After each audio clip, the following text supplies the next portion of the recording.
정서 조절이 애착에서 가장 중요한 키포인트라고 이제 계속 강조하고 있는데, 그러니까 조절이 안 될 때 불편함, 불안감, 우울감이 올라올 때 그것들을 얼른 해소시키려는 목적 지향적인 애착 외상의 해결책이 물질 남용이나 뭐 알코올 남용, 무슨 애착 대상으로서의 성중독, 관계 중독, 일 중독 이런 거라고 했잖아요. 근데 말하자면 우리가 심리 상담을 올 때 어떻게 하면 우울을 없앨까?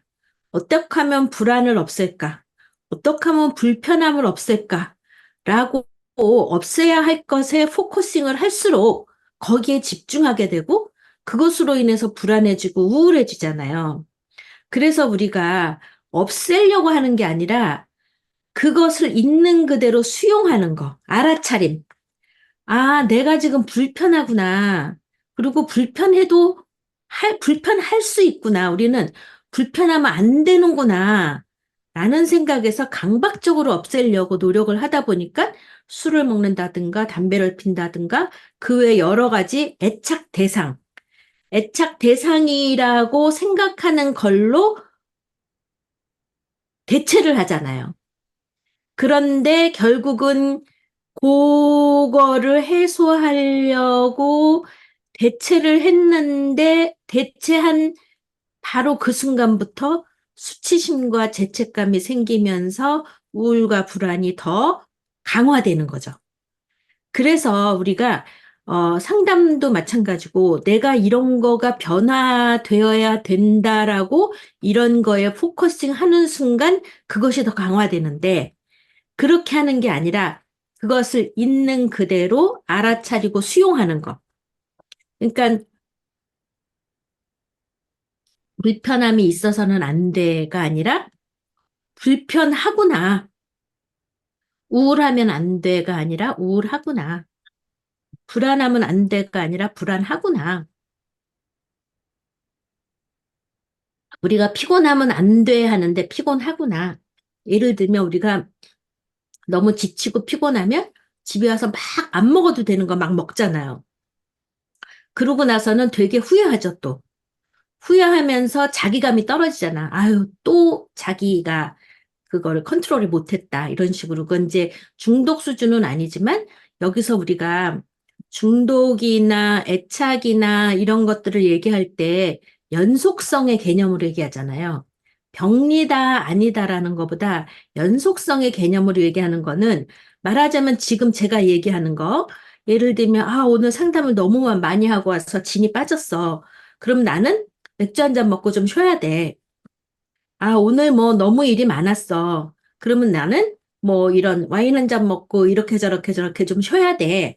이렇게 해서 뭔가가 피곤하다, 불편하다, 긴장된다, 뭐 이렇게 되면 그거를 다 우리는 해소해야 되는 줄 알아요. 근데 그거는 안고 갈 수 있다. 우리는 항상 편안하진 않다. 불편할 수 있다, 피곤할 수 있다, 우울할 수 있다, 라고 지금 내 상태에 대해서 알아차리고 받아들이면 되는데, 그거를 빨리 지워버리려니까, 애착 외상의 특징 중에 우리가 세 가지가 있었잖아요. 하나는 사이킥 이퀴벌런스. 내가 내 내면에 생각하는 것으로 현실을 파악하는 거, 내 심리 내적인 걸로 현실을 해석하는 거가 첫 번째, 사이킥 이퀴벌런스. 두 번째는 프리텐드 모드.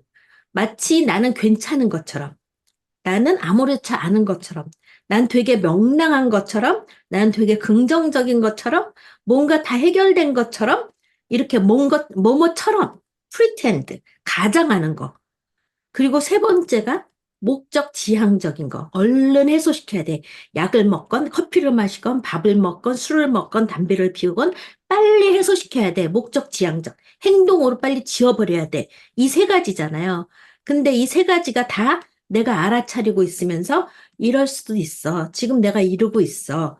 이런 거를 우리가 awareness, 알아차리고, mindfulness, 마음으로 챙기고, 그거를 수용하고, 그러는 것이 사실은 변화인데, 그것을 우리가 그것에 대한 그 어떤 참아낼 수 있는 내성이 부족하잖아요. 톨러런스. 제가 선생님들 보고 쪽팔림을 참아낼 수 있어야 된다. 그럼 나눔 노트, 뭐 이거 오늘의 그 챕터 못 읽었어도 그냥 쪽팔림을 감수하고 여기 와서 있을 수 있는 능력. 그런 것도 톨러런스잖아요. 예를 들면 특히 이제 우리가 막 어디를 가야 되는데 준비가 안 돼서 머리도 못 감고 화장도 못 하고 뭐 그럼 나는 못 가 그러고 안 가버리는 것보다는 그냥 그 후질구리하는 것을 감수하고 내가 가는 것도 톨러런스잖아요. 이런 식의 톨러런스가 우리가 지금 요런 정도의 톨러런스로 중독과 애착 외상을 이길 수 있다라는 얘기는 아니에요.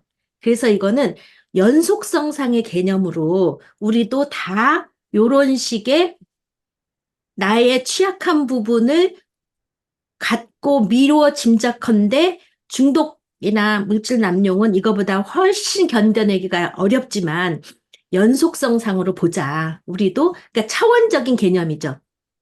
이 차원적인 개념이라는 게 뭐냐면 지금 선생님들 교과서에 이번 챕터에서 많이 강조하는 게 교과서 132쪽의 그림이에요.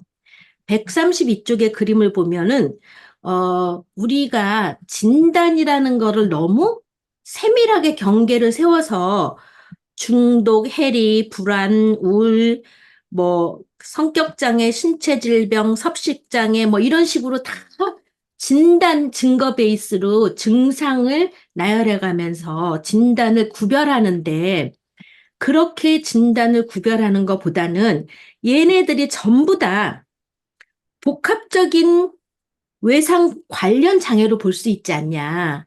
이것들을 너무 외상후 스트레스 장애라는 거를 따로 딱 띄어내는 게 아니라 사실 우리가 어떤 외상, 복합 외상으로 우울할 수 있고 불안할 수 있고 해리 일으킬 수 있고 중독 일으킬 수도 있고 섭식장애, 신체질병, 성격장애 이런 거 불안정 애착 이런 것들이 전부 다 외상, 애착 외상의 결과라고 볼 수 있다. 그래서 우리가 이것들을 너무 DSM-5, DSM-4 이런 진단 위주로 치료적인 접근을 하는 것보다는 애착 외상이라는 통합적인 치료 접근으로 한번 가자. 그게 이 앨런이 주장하고 있는 공통 요인 상담이죠. 공통 요인 상담이 plain old therapy. 아주 상식적이고 오랫동안 내려온 심리 치료다. 그런 얘기잖아요. 그래서 조금 더 광범위한 접근을 하자. 이런 얘기죠. 그래서 이런 발달 장애라든가 이런 식으로 조금 더 이렇게 너무나 그 진단 토대로 하는 것보다는 인간 발달적인 발달상에서 애착 외상이라는 통합적인 접근으로 해보자. 공통 요인 치료로 한번 해보자. 이런 거죠. 이게 왜 중요하냐면 선생님들이 이제 그 사례 지도를 하다 보면 굉장히 진단 위주, 증상 위주, 해결 위주, 치료 위주, 변화 위주로 상담을 하시기 때문에 실제 내담자의 인간의 깊이 있는 접촉, 이해, 이게 빠지는 경우가 많아요. 그런데 이런 통합적으로 애착 외상이라는 인간 발달적인 이해로 접근하다 보면 보다 더 그 사람의 이해에 포커싱을 하게 돼요. 근데 이제 그렇지 않을 경우에는, 이론에 빠져서 진단에 대한 것들이 몰두하다 보면 내가 마주하고 있는 내담자는 온데간데 없어요. 증상에 포커싱을 하다 보면. 그래서 이제 앨런이 주장하는 게 그런 주장인 거죠. 그래서 지금 이런, 술, 담배, 뭐, 식사 거부, 아니면 탐식, 폭식, 이런 것들이 결국은 애착이다. 똑같다. 그 얘기가 뭐냐면 제가 선생님들한테 독서 과제, 독서 추천한 게 드링킹, 그 치명적인 유혹이잖아요. 그 원 제목이 뭐냐면 치명적인 유혹이라는 게 러브 스토리. 드링킹에 대한 러브 스토리예요. 우리가 애착을 다른 말로 하면 러브잖아요. 사랑을 위한 과학 이러면서 애착에 대한 거를 사랑이라는 걸로 많이 따로 이야기를 한 것처럼 우리는 중독 이코르 사랑, 애착이다. 그렇기 때문에 그 중독됐을 때의 해리가 되잖아요. 내 아픈 기억은 온데간데 없고 뭔가가 굉장히 불편했는데 편안해지고 뭔가가 안정적으로 느껴지고 그렇기 때문에 마치 애착 대상을 만난 것 같은데 그 순간이 지나고 나면 수치심과 죄책감에 사로잡히면서 더욱더 애착 외상이 강화되는 거. 인계 중독과 애착의 차이죠. 마치 보면은 애착이 중독이 곧 애착 대상인 것 같이 느껴지지만 그 순간만 지나면 그렇게 되지 않는다라는 게 이제 그게 차이인 거죠.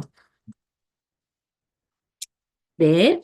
음, 그래서 지금 선생님이 얘기하신 것처럼 마치 모든 거를 심리적으로만 접근을 했는데 사실 신체적인 접근도 중요하고 대사와 호르몬이 개선되면서 이런 것들의 섭식과 거식에 대한 것들이 잡힌다라고 얘기한 것처럼 우리 몸과 마음과 뇌는 하나라고 그랬잖아요.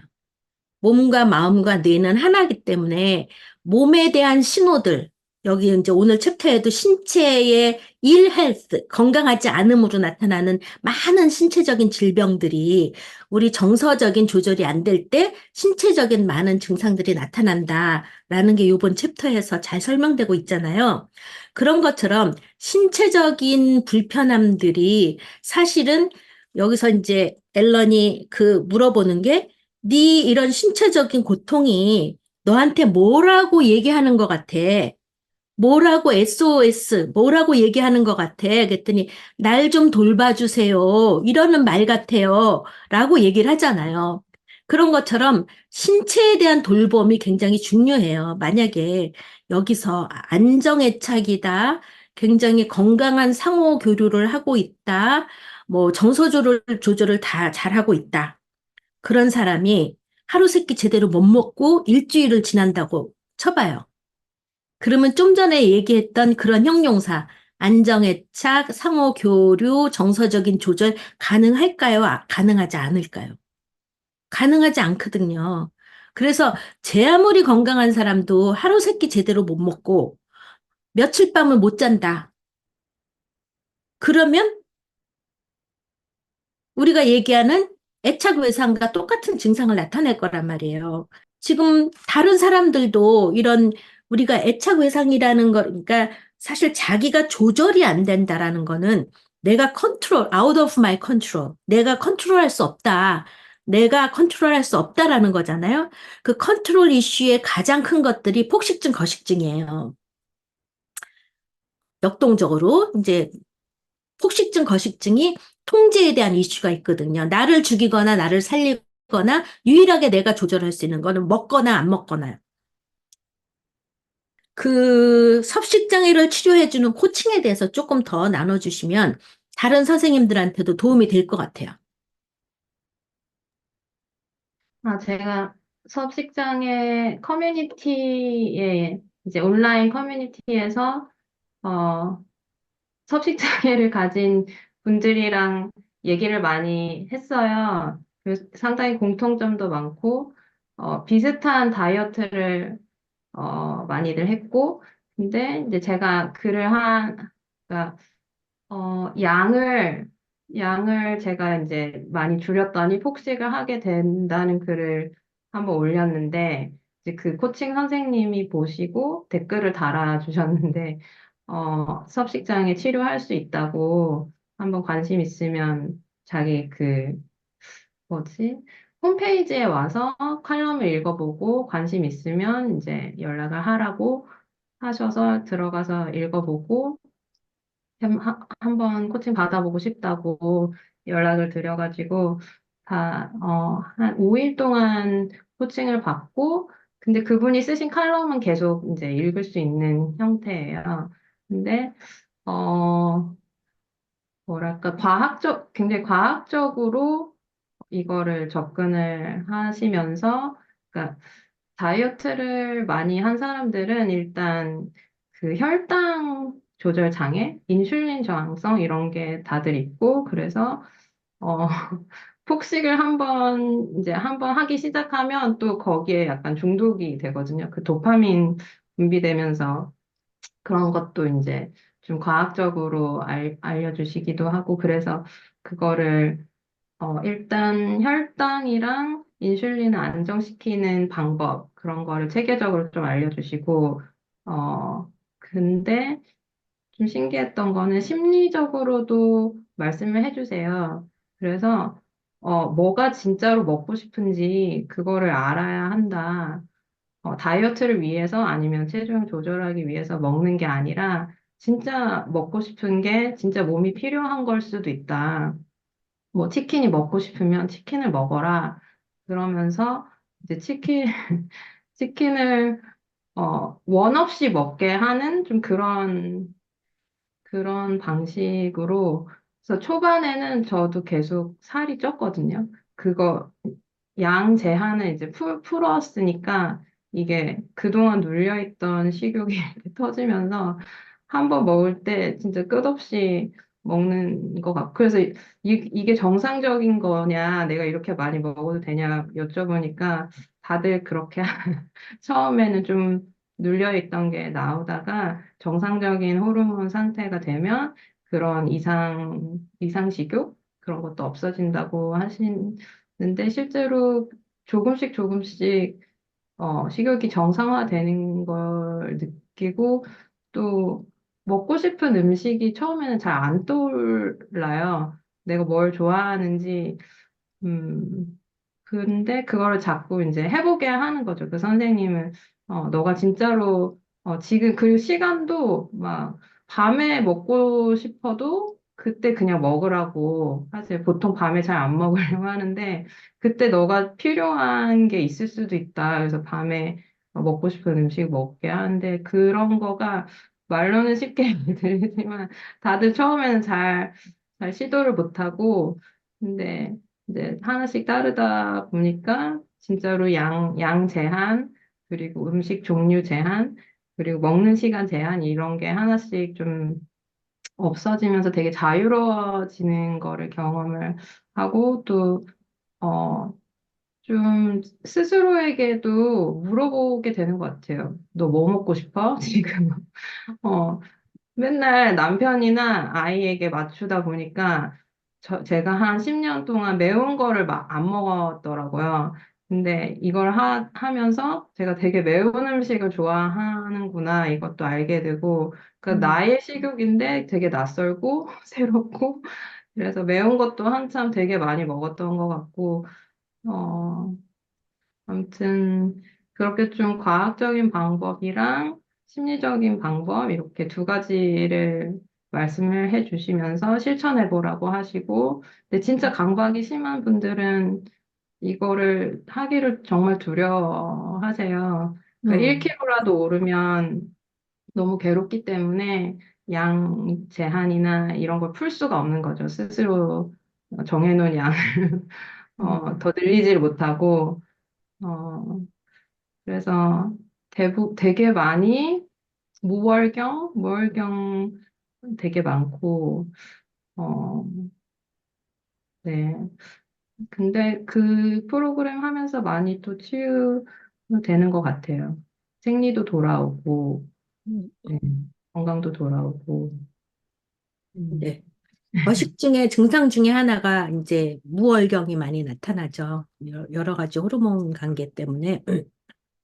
본인에 대해서 우리가 AA에서 첫 번째가 나는 알코올 중독자 강혜정입니다 하는 것처럼 스스로의 취약점에 대해서 딱 자기 정의를 내리고 시작하기 때문에 그래서 아마 이렇게 좀 치유적인데 개방적이다라고 생각이 돼요. 아까 이제 제가 어, 뭐 하면 안 돼, 불안하면 안 돼, 우울하면 안 돼, 왜 우울해졌을까, 왜 불안해졌을까, 이런 거를 이제 우리가 그 원인 분석을 하다 보면 여기서 이제 뭐라고 그러냐면 그거는, 되새김질이다. 되새김질이죠. 그냥 반추하는 거다. 이랬어야 돼, 저랬어야 돼, 이랬기 때문이야, 저랬기 때문이야, 라는 거는 반추다. 그냥 되새김만 하는 거예요. 근데 만약에 되새김만 하는 것들이 마치, 네, 이번 챕터에서 나온 얘기처럼 마치 자기가 계속 되새김만 하고 있으면서도 그것이 정신화인 줄 알고 그것이 분석인 줄 알고 있다. 그런데 되새김은 정신화도 아니고 분석도 아니고 그냥 되새김일 뿐이다. 그냥 반추만 하는 거예요. 그랬을 껄껄껄껄 하면서 계속 되새김질 하는 거죠. 그러니까 루미네이션하고 리플렉션하고는 다른 거예요. 그죠?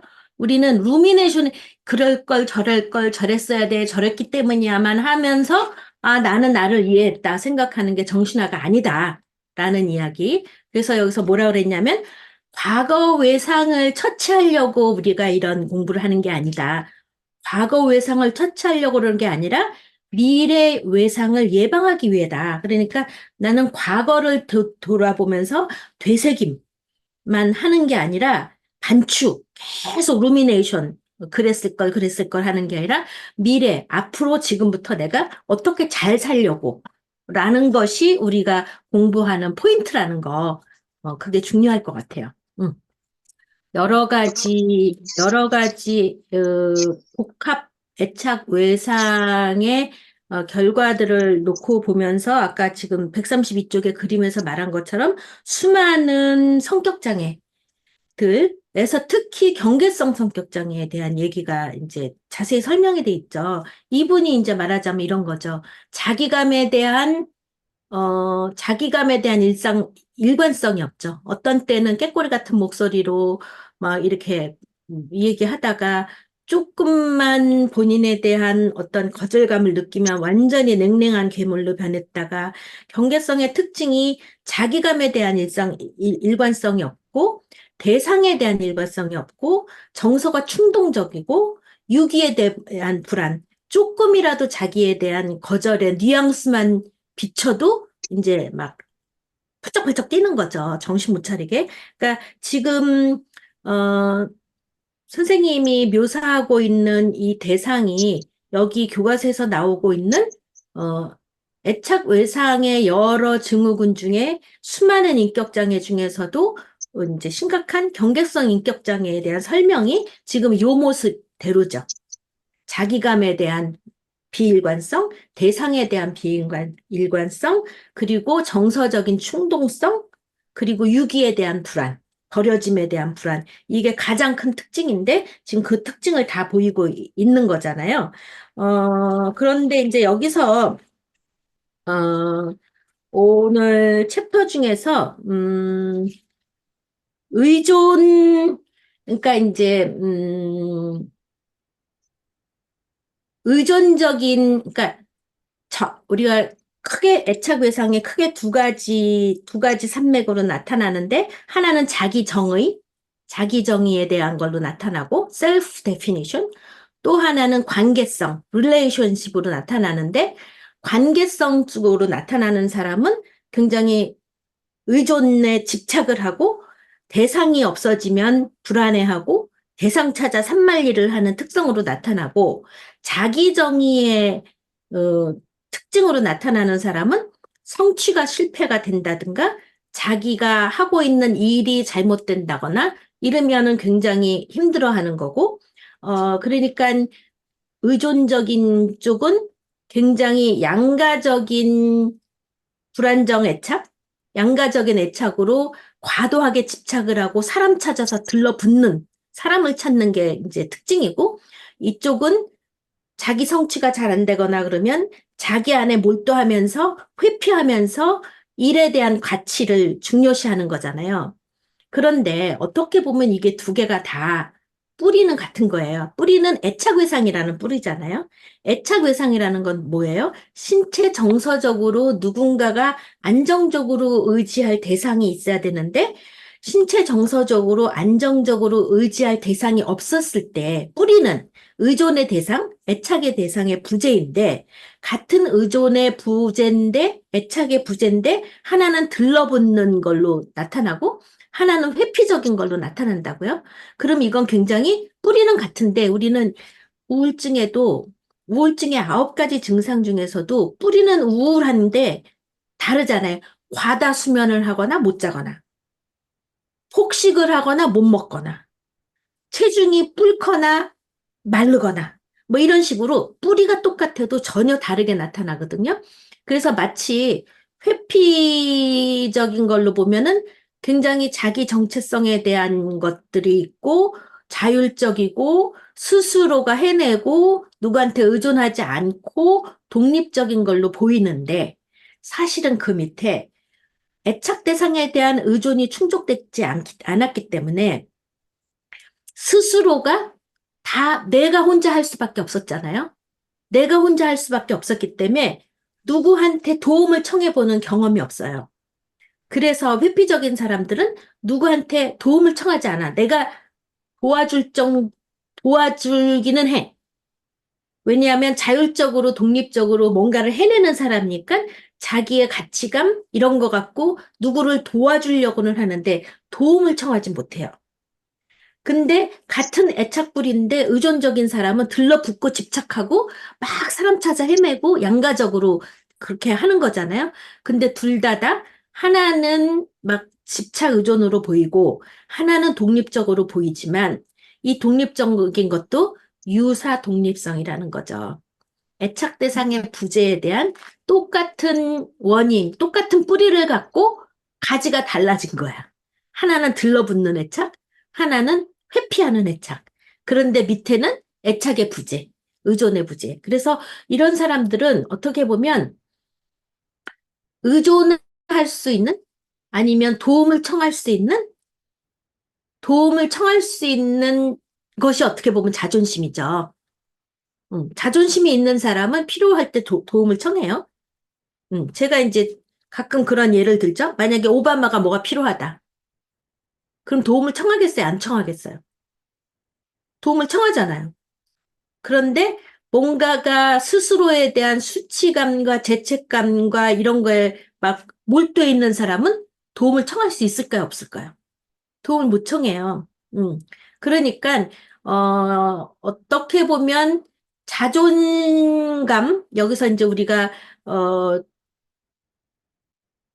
건강한 애착 경험을 한 사람은 센스 오브 셀프, 자기감이 건강하잖아요. 자기감이 건강하면 도움을 줄 수도 있고 받을 수도 있고 사랑을 줄 수도 있고 받을 수도 있는데 그렇지 않은 경우는 다른 사람이 나한테 잘해주면 그게 너무 이상한 거야. 현실감이 안 돼. 왜 나한테 잘해주지? 왜 나 같은 사람을 챙기지? 왜 나 같은 사람한테 이렇게 월급을 많이 주지? 왜 나 같은 사람한테 이렇게 저분이 자기 속 얘기를 하지?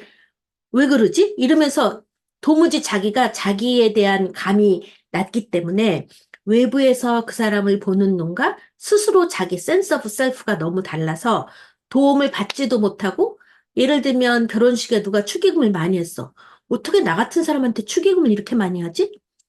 굉장히 이제 이런 식으로 양상이 많이 나타나죠.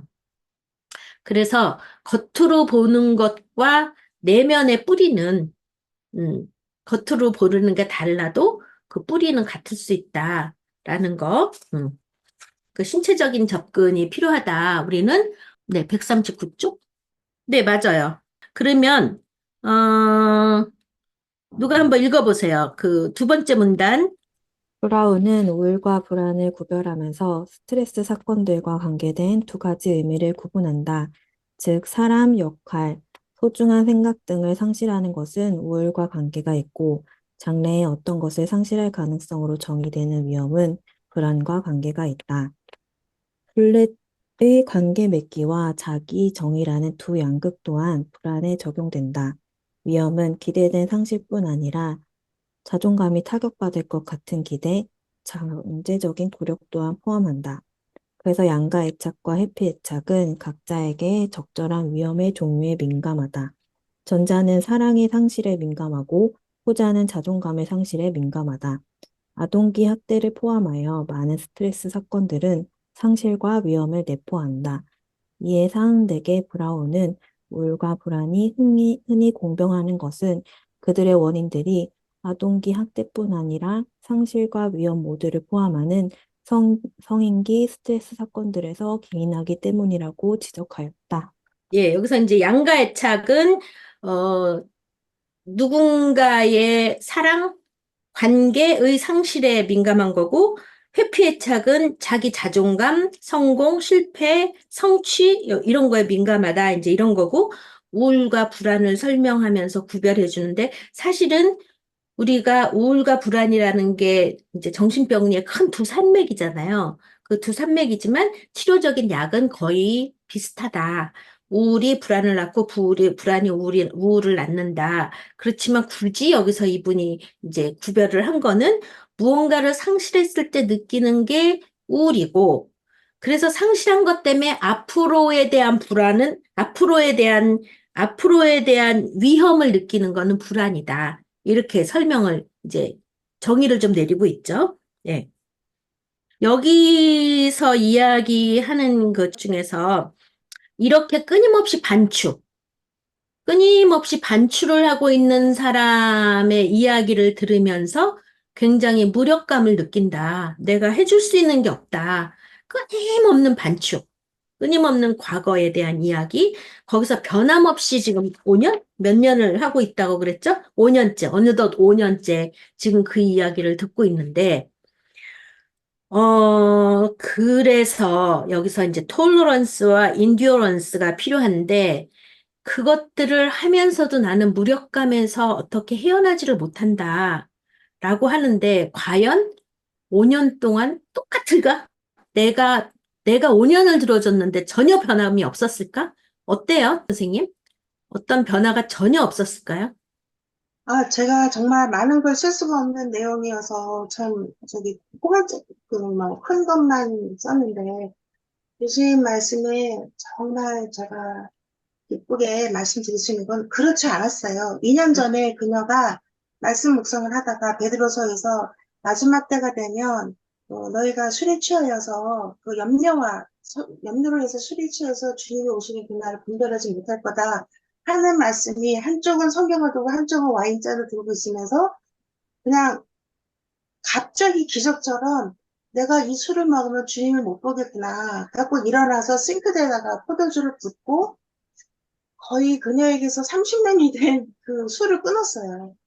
그러니까 정말 참 드라마틱한 친구예요. 그래서 지금 교수님 말씀하신 것처럼 제가 그 친구하고 전화 통화를 계속, 왜냐면 전화하자마자 하는 얘기가 아주 옛날 얘기하거든요. 가족 얘기하고, 가족이 지금 친척들의 얘기하고, 저는 만나본 적도 없는 분들. 그 이야기를, 길면 2시간?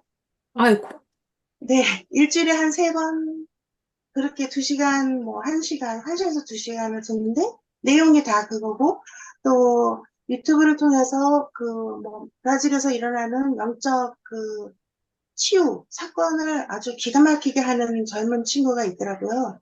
근데 TV에다 내가 손만 얹어도 병이 고쳐지는 그 영적인 전이가 있어가지고, 실제로 이 친구가 병이 낫는 것도 있었고, 최근에는 또 3주 동안 금식하면서, 약을 안 먹어도 된다. 그래서 이런 상황에서 급기야는 어, 제가 천천히 하나님 아버지가 너에게 두려운 이유가 무엇일까 하는 이야기를 지금 오늘 포인트 해주신 것 중에서 플랜 올드 테라피라고 하는 그냥 진단 위주도 아니고 전 진단할 자격은 없지만 치료 위주도 아니고 해결 위주가 아니라 관계 위주로 한다고 해왔던 것 같아요. 근데 제가 이렇게 한계가 온 건 뭐냐면 너무 강한 영적 지향에서의 약물 복용하는 거하고 똑같이 대처하는 그 신드롬에서 고통 없어졌어. 이제 약 안 먹어도 돼.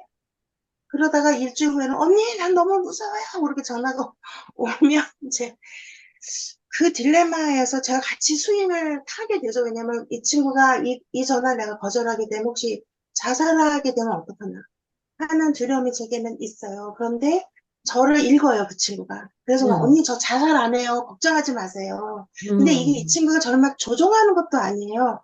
음, 정말 강한 의지도 있어요. 그리고 굉장히 똑똑한 친구예요. 그런데 이 술이라는 것과 이미 그 진단이 나온 병명이 있잖아요. 그 뭐지? 자율신경 실주증. 이것에서부터 지금 제가 무엇을 하기 시작하냐면 두 가지를 난 너하고 이제 앞으로 하겠다.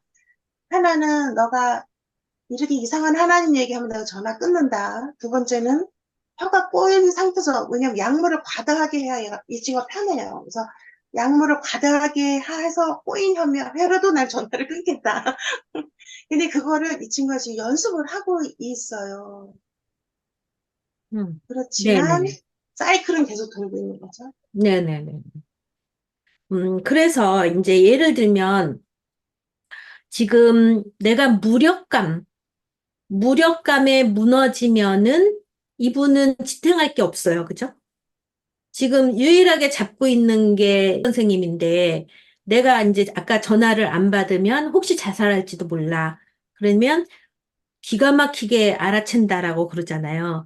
이런 분들은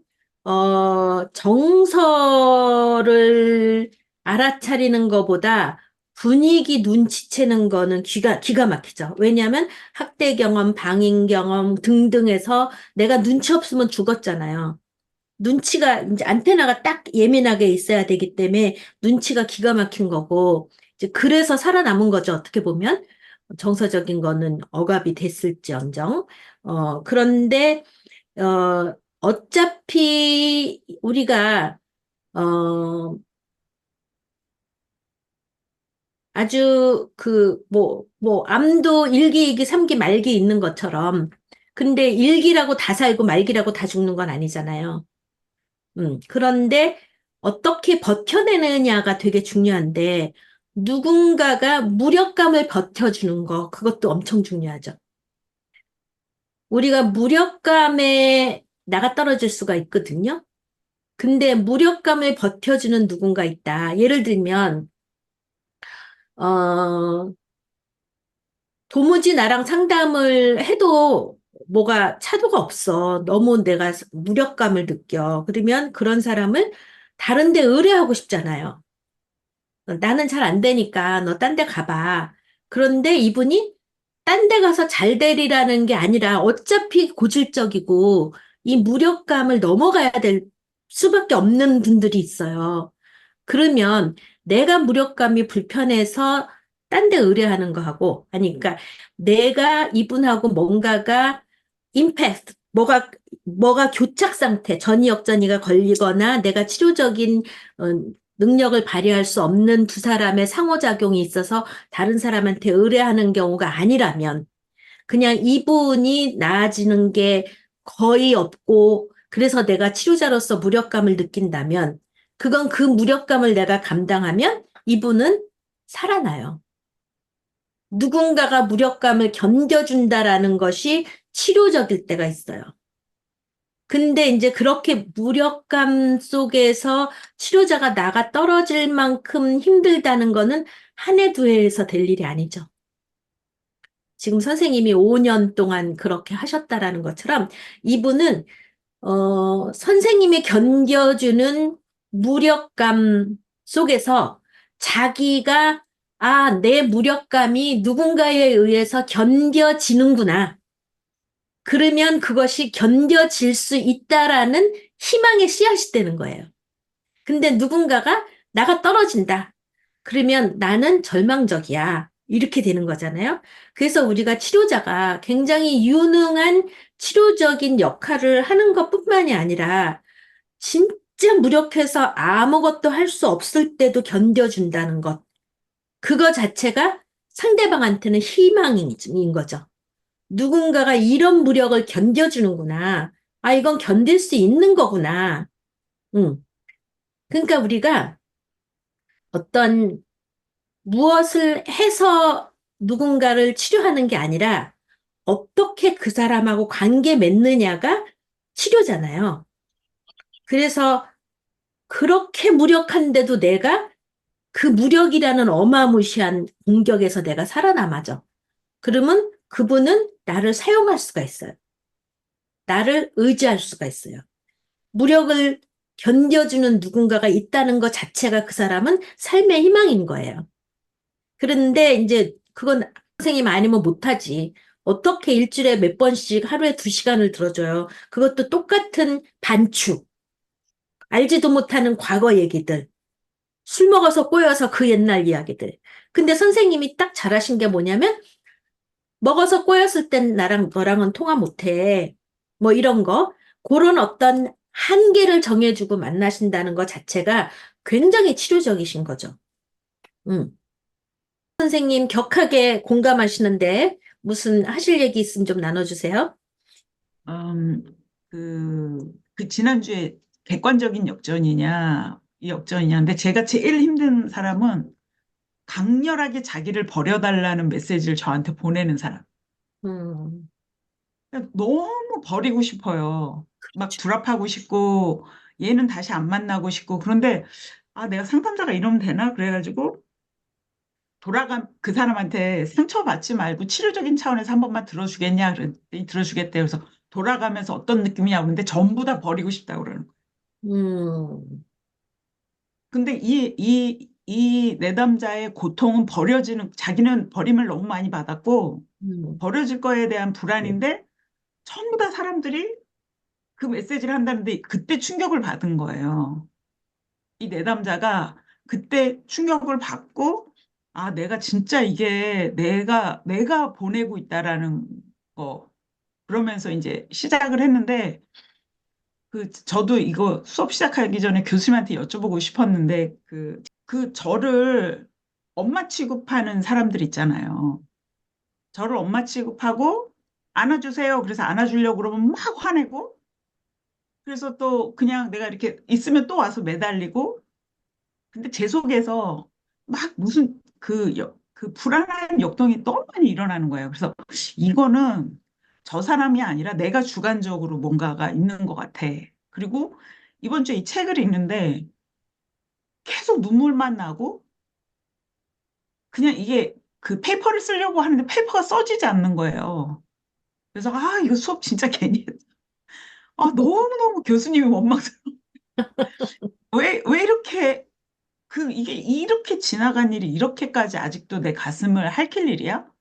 음, 그런데 그냥 막 진짜 이게 막 일어나는데 나도 이렇게 안 돼 있는데 그 애한테 내가 무슨 엄마 노릇을 해주고 이 옛날에 상담 배웠을 때는 엄마 노릇 하는 거 아니라고 배웠기 때문에 쉬웠는데 여기서는 좋은 애착 대상이 돼야 된다는데 뭐 제 발걸음 소리까지 기다린다는 거예요. 그러니까 막 속에서 진짜 막 닭살이 돋고 너무 싫은 거예요. 이게 내가 그걸 받지 못했기 때문에 그런 건지 그냥 여러 가지 막 그 역동이 너무 많이 일어나는 챕터였어요. 음. 네, 아직도 어려워요, 교수님. 네, 네. 그, 제가 이제 집단의 힘이라는 거를 이야기한 것처럼, 어, 많이 붕괴된 사람들일수록 역전이를 많이 일으키죠. 많이 붕괴된 사람일수록 애착 경험이 없기 때문에 애착 상태가 불안하고, 지금 얘기한 것처럼 스스로 자기 삶의 시나리오, 자기 삶의 대본, 스크립트, 그리고 자기 충족적인 예언, 자기가 스스로 자기 시나리오를 성취시키는, 그러니까 자기 시나리오는 늘 거절하고 버림당하는 시나리오인데, 스스로가 그 상황을 만드는, 그래서 그게 투사적 동일시로 다른 사람으로 하여금 나를 버리고 싶게 하는 역할을 부여하는 거. 그런데 만약에 1대1 상담일 때는 그 부담을 완전히 상담자 혼자 져야 되는데, 집단한테 이건 치료적인 피드백이라고 생각하고 상처받지 말고 우리 한번 솔직히 돌아가면서 얘기해보자. 그랬더니 다른 사람들이 전부 다 이 사람 안 나왔으면 좋겠다. 이 사람 좀 어떻게 하고 싶다? 이런 기분이 든다는 거잖아요. 이거는 집단원의 개인적인 역전이가 아니잖아. 모두가 객관적으로 느낀 역전이잖아요. 그러면 누구 거예요? 그 사람 거잖아요. 그러면 이분은 상담자 한 사람한테 분노하는 게 아니라 여러 사람이 얘기하니까 자기의 분노가 n분의 1로 줄으면서 피드백에 대해서 개방적이 되죠. 이게 집단의 힘이에요. 그런데 만약에 이렇게 힘든 분이 집단에 두 사람만 있다? 그럼 집단 운영하기 어렵죠. 근데 아까 이제 애착 외상들의 집단이라 그러니까 되게 어려우실 것 같은데 그래도 이렇게 어려운 사람은 그래도 하나만 있어야 돼. 둘만 있으면 집단이 붕괴돼. 뭐 완전히 이렇게 이 힘든 정서들이 지배적이 되기 때문에. 근데 이제 요 타이밍에는 이제 선생님이 나올 타이밍이야. 우리 교회에 그런 사람이 둘이 있어요. 나는 어떻게 살아요? 이런 거죠. 아, 아, 한숨만 나와요? 아, 너무 힘들어요. 그렇죠. 에, 사실, 지난주 제가 수업을 빠졌는데,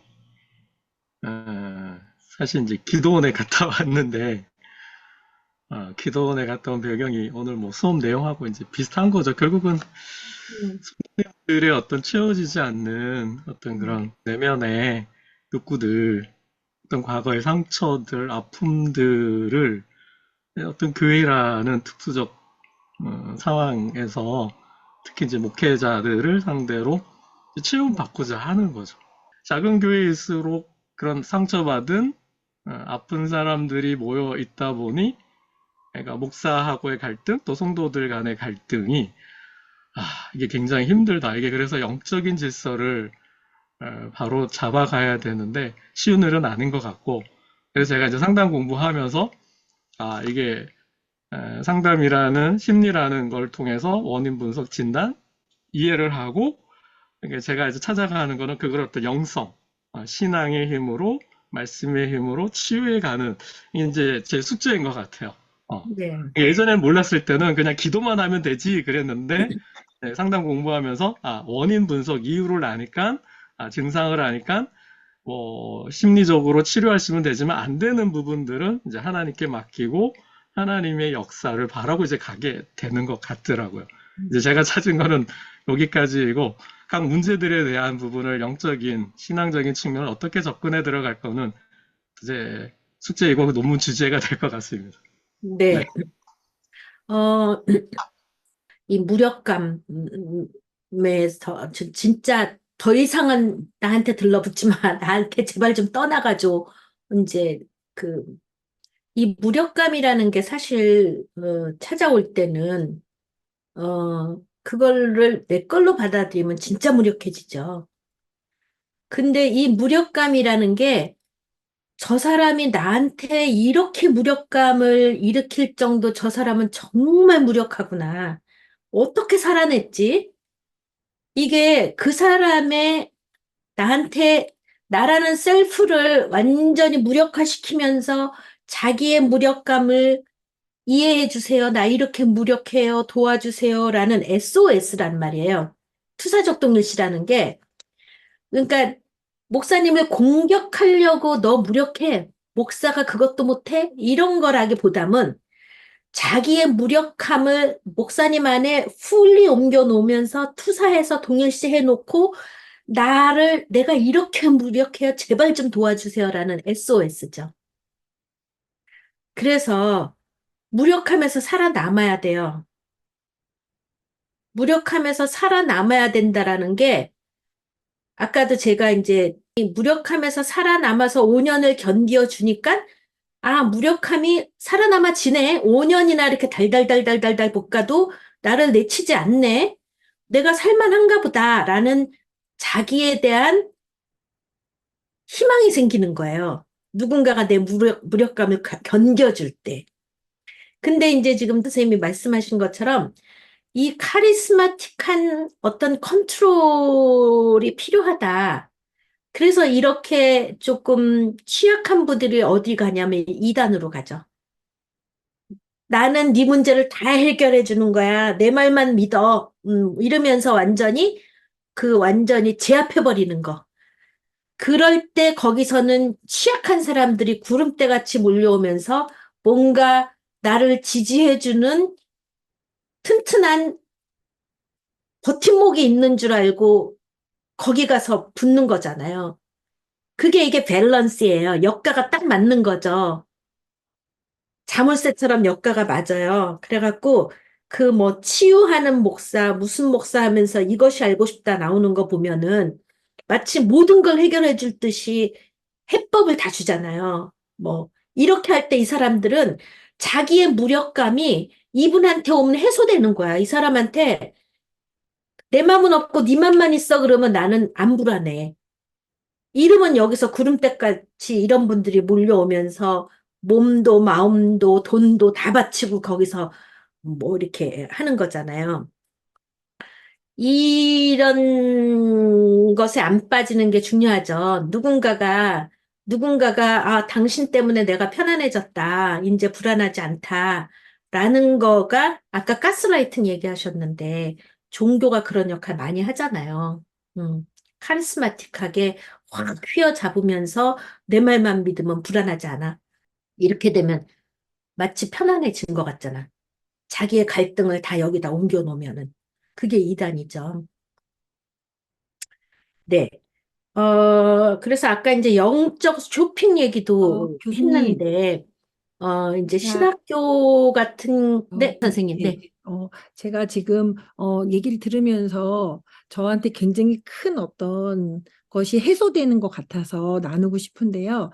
저는 장애인 가족지원센터에서 3년 9개월 동안 장애인과 장애인 가족들을 상담했어요. 근데 여기 센터는 시에서 지원을 하기 때문에 자기 분담금이 굉장히 적어요. 5천 원 이 정도만 내고 나머지는 다 지원을 하기 때문에 거의 기초생활수급자나 차상위이면서 장애인이거나 장애인 가족들이 와서 상담을 받는데 이제 3년 9개월 동안 많은 내담자를 만나면서 나름 그냥 저의 어떤 그런 하나님이 주신 마음으로 열심히 했는데 계속 한 내담자가 계속 제 안에 걸려 있었어요. 그러니까 2월 말부로 제가 그만뒀기 때문에 정말 거기를 아름답게 이렇게 정리를 했는데 뭔가 하나가 이렇게 있었던 그 내담자가 성도착증이에요. 그래서 그런 여자 속옷을 가방에 넣어 갖고 다니고 실제로 자기가 입고 저한테 막 보여주기도 하고 그리고 이제 뭐 성전환 수술을 하기 위해서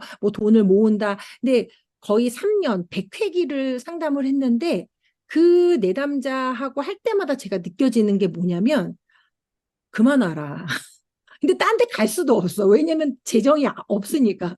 그러면 쉬었다가 해라. 라든지 또, 그러니까 내 마음에 말하지는 못하지만 내 마음 안에 그런 게 계속 들어오는 거죠. 그래서 그래, 그러면 공부를 좀 하자. 그럼 내가 이 성독차증에 대해서. 그래서 막 공부를 해도 전혀 이 내담자를 어떻게 해야 될지도 모르겠고, 그냥 뭐 이렇게 담아주고, 그래, 그 옛날 어린 시절에 뭐 탐색도 해보고, 뭐 이것저것 해보지만 워낙 이제 지적장애가 심한 수준이기 때문에, 그런 비장애인들보다 훨씬 더 기간이 오래 걸리기도 하긴 해요. 근데 어떤 성교육도 시켰다, 막, 아무튼 막 3년 동안 나 나름의 별걸 다 해봤지만 이 내담자가 끝까지 저에게 주는 그 감정은 무력감, 무능력감.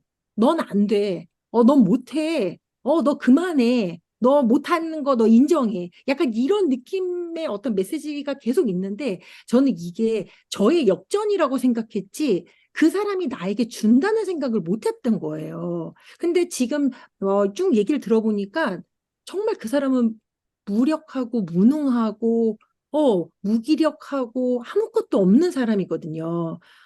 나라에서 지원해주는 그 보조금이 없으면 하루도 살 수 없는 그런 사람이었기 때문에 당연히 그 무기력하고 무능하고 그런 무력함이 있는 거 그 자체인데 저는 그걸 알아차리지 못하고 그냥 그 사람 앞에만 있으면 내가 이 성중독을 왜 나는 이 성독차증을 왜 나아지지 않고 막 점점 더 심해지는 거예요. 그래서 나중에는 정말 여장을 하고 오기도 하고 종결을 하면서 계속 제 안에 있었던 거는 나는 성 관련돼서는 상담을 못 하겠다.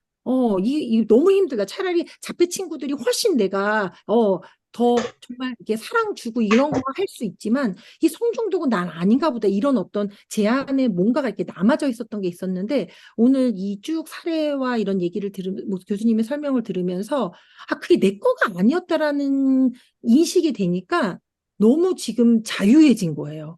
너무 뭐라 그럴까, 이렇게 가벼워진 느낌? 뭐 하나가 이렇게 얹혀 있었던 게 이렇게 소화된 느낌? 그래서 이게 내담자가 나한테 주는 메시지가 뭔지를 좀 객관적으로 내가 더 잘 살폈어야 됐는데 나는 너무 이 증상에만, 이 진단에만 내가 매몰되어 있었다라는 생각이 지금 들면서 이걸 좀 나누고 싶어서 예, 제가 중간에 이렇게 나눴습니다. 네. 우리가 내담자뿐만이 아니라 이제 가장 친밀한 관계, 부부 관계라든가 아니면 뭐 처가댁, 뭐 시댁, 뭐 이런 식으로 뭔가가 내가 도무지 할 수 없는 영역인 것 같은, 만나지지 않는 영역인 것 같은 것들이 나에 대한 아니면 너에 대한 어떤 공격이나 갈등으로 이해하기보다는 그 각자가 처한 취약함에 대한 메시지로 받아들이면 우리가 투사적 동일시에서 그 불편함을 소통으로 받아들일 때는 치료적인 변화가 일어나잖아요. 그 불편함을 내 안에서 일어나는 불편함을 상대방이 불편하다는 것을 내가 이렇게 불편하면서 감당이 안 되는 쪽으로 도무지 안 되는 게 저 사람도 해결이 안 되는 SOS구나를 소통으로 받아들일 때는 그게 결국 그 사람에 대한 수용이고 이해잖아요. 그러면 이제 관계가 변하죠. 음. 그래서 이거는 아주 그 가까운 중요한 타자들, significant others한테 느끼는 아주 부정적인 정서, 도무지 어떻게 할 수가 없어, 감당이 안 돼, 이러는 것들이 그분이 감당이 안 되는 취약한 부분에 대한 것들을 나한테 이해해달라고 던지는 거죠. 뭔가 기도 제목이고 혐오스럽고 저런 면은 진짜 보고 싶지가 않아, 이런 게 본인이 해결이 안 되는 거예요. 그래서 그 발달적인 이해, 저렇게밖에 행동할 수밖에 없는 취약한 것이 저 사람의 삶에서 어떤 의미가 있었고 관계 속에서 어떻게 형성된 건가에 대한 이해하려는 소통으로 받아들이면 그때 비로소 두 사람 관계가 방어가 내려가는 거죠. 방어와 공격에서 조금 자유롭게 되는 거죠. 그게 우리가 투사적 동일시에서 메시지로 받을 때, 소통으로 받을 때 가능한 일이죠. 네. 교수님이 지금 말씀해 주시는 그 무력감을 견뎌야 되는 이유가 돕는 자가 음. 그 가까운 그 친구나 내담자던 상담하시는 분이나 뭐 저는 이제 친구로서니까 그 사람의 무력감의 상태만큼 내가 무력감을 견뎌주면 그 사람이 내가 이렇게 무력감을 주는데도 나를 견뎌주니까 내가 살 가치가 있구나. 내가 포기하지 않아도 되는구나. 일어나 지내. 요게 되네. 저 쉽게 막 이빨 닦는 것도 되게 힘들어 했거든요. 양치질도 힘들고, 씻는 것도 힘들고, 너 시선이 문 닫았니, 문 열었니, 그러니까 아주 많은 참견하는 게 아니라 전화 오는 거에 대한 반응하는 건데, 그 말씀대로 사실 그렇게 되고 있어요. 그리고 그 친구가 무슨 말 하냐면, 저한테 어떤 기분이 되면 어느 때는 저한테 꽃을 막 던져주고 언니 한번 봐 그러고 어느 때는 저한테 돌을 던져요. 언니 미워 그러고 어느 때 막 칼도 던져요. 어느 때는 정말 막 포근포근한 막 침대도 던져요. 그런데 뭐라 하냐면 제가 온갖 것을 다 해도 언니 날 버리지 않아줘서 고마워요. 이제 그 말을 하는 거죠. 사실은 그런 말이 저를 기쁘게 하고 신이 나게 하진 않아요. 근데 어떻게 하다 여기까지 왔는데 정말 그 말씀해 주시는 그 지침이 정말 맞는 것 같아요. 이 과가 나를 너무 괴롭히고 글이 안 써진다. 그런데 저도 정말 안 써주는 거예요. 제 것도 막 많고, 그 친구 거가 이제 이 과에 너무 완성이 돼서 아주 늦게 제출을 했는데, 정말 너무 늦게 제출했는데 받아주셔서 감사합니다. 고마워요. 근데 이제 그분은 아까 이제 선생님도 얘기했지만 집단의 전 사람이 너를 진짜 버리고 싶다라고 그러잖아요. 그러니까 수도 없는 버림을 받고 자기의 그 핵심은 버림일 텐데 그 핵심은 버림이고 어디 가나 버림받는 시나리오를 갖고 다니면서 상대방한테 캐릭터를 주잖아요. 너 나 버려라는 역할을 부여하잖아요. 그런데 단 한 사람, 단 한 사람 선생님이 안 버렸어. One single person이 안 버렸어. 그러면 새로운 대상 관계 경험을 하는 거고, 새로운 정서를 경험하는 거고, 그러니까 교정적인 관계 경험, 교정적인 정서 경험을 하는 거예요. 그러면 우리는 항상 대상을 먹고 센스 오브 셀프가 생긴다 그랬잖아요. 내가 마주하고 있는 대상이 누구냐에 따라서 센스 오브 셀프가 생긴다. 대상이 나를 비춰주면 나는 존재하는 거고, 대상이 나를 비춰주지 않으면 거울에도 비춰지지 않는 나 같은 이제 존재 없음이 되는 건데, one single person, 단 한 사람이 나를 견뎌줬다? 버리지 않았다? 그러면 센스 오브 셀프가 버림에 대한 것들이 균열이 생기죠. 아, 버림 안 받을 수도 있구나. 내 주제곡이 변해요. 버림의 주제곡이 변해버리는 거예요. 그러니까 어마무시한 일을 한 거죠. 선생님이 그런 무력감을 5년이나 견디고 그 선교지에서 수많은 그렇게 병리적인 사람들을 온몸으로 견디면서 선생님 몸이 많이 망가졌잖아. 그걸 다 내가 받았잖아. 그냥 말하자면 순환극의 주인공이시잖아. 마치 십자가에서 죽어가는 것처럼 온 세포가 다 망가졌잖아, 선생님 지금, 그죠? 응. 부활하세요. 선생님, 지금 이 나눔 노트를 쓸 때 하고, 네, 오늘 우리가 이 애착을 중심으로 학우들하고 나눈 다음에 네. 어떤 이 애착 노트를 쓸 때하고 좀 달라진 것이 있다든가, 본인의 자기 평가에 대해서 또 다른 눈으로 보는 게 있다든가, 뭐 그런 거 있으면 좀 나눠주실래요? 근데 저는 이 공부를 시작하기 전에는 제가 애착 외상이 있다고 생각을 좀 못했거든요. 응, 왜냐하면은 또 부모님들이 되게 좀 적절하게 제공한 부분들이 있기 때문에 너무 혼란스러워가지고. 응, 그런데 이제 제가 그 우울하구나라는 거를 한 지가 좀 얼마 안 됐어요. 응, 그러면서 이 책을 읽으면서 난 진짜 애착 외상이 있는 사람이구나라는 거를 조금 알아가기 시작을 했거든요. 응, 근데 사실 저는 어쩌면 저는 괜찮은 사람이라고 생각하는 걸로 저는 다른 사람한테 보여지는 걸로 전 버텨온 사람인데 응, 내가 우울하다라고 말하는 것조차 사실 힘든 사람이었던 것 같아요. 응, 그걸 또 다른 사람이 아는 것도 싫었고. 응, 근데 저는 이 수업을 하면서 그게 조금 더 편해졌고 그렇게 이야기하는 것이 이야기해도 괜찮겠구나. 응. 예. 네.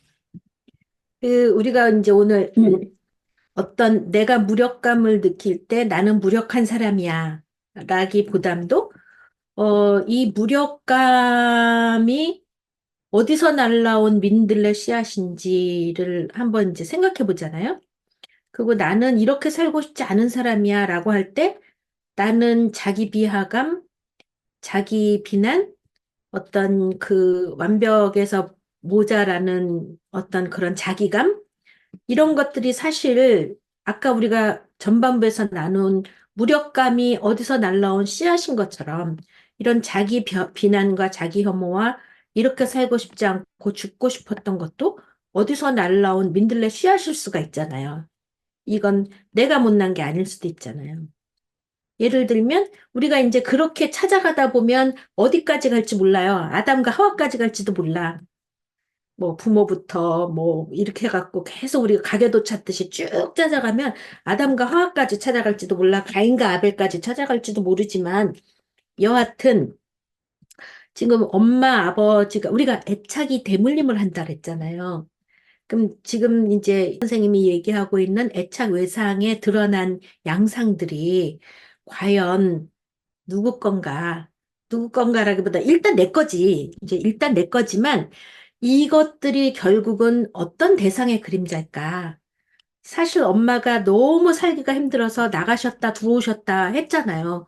그분도 살고 싶지 않았을 거야. 그렇게는 살고 싶지 않았을 거야. 예를 들면.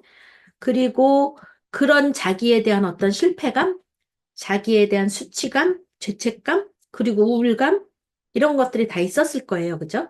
그러니까 어떠면 비둘기가 비둘기를 낳듯이 그것이 옵젝트의 그림자니까 우리는 어떻게 보면 엄마의 그림자일 수도 있고, 만약에 우리가 이런 공부를 하지 않는다면, 이런 어떤 우울이 우울을 낳고, 불안이 불안을 낳고, 불안정 애착이 불안정 애착을 낳듯이, 그가 그랬듯이, 나도 그렇게 할 수가 있잖아요. 우리는 항상, 어, 그가 나한테 뭐를 한 거를 돌아보면, 내가 내 자녀들한테 뭐를 한 거를 알 수가 있고, 그리고 이제 내담자들이 와서 엄마 얘기를 하잖아요. 그러면 나는 내 자녀들한테 어떤 엄마인지가 또 그려지죠.